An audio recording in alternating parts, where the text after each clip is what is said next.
אני דורון ברויטמן, אופטומטריסט מאופטיקה דורון. מניסיון שיש לי קרוב לשנתיים במשקפי מייסייט, אני מקבל תוצאות מאוד מאוד טובות.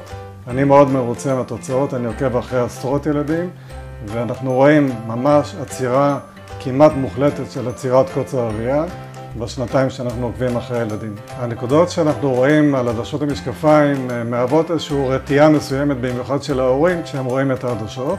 אני מסביר להם שזה לא משהו שמורגש לילד שהוא מרכיב את המשקפיים, וכעובדה אנחנו רואים שאנחנו מוכרים הרבה עדשות משקפיים מהסוג של מייסייט, ואין לנו תלונות מהילדים, הם מסתגלים מהר מאוד. הדבר היפה ביותר בביקורת של ילדים זה תגובות ההורים.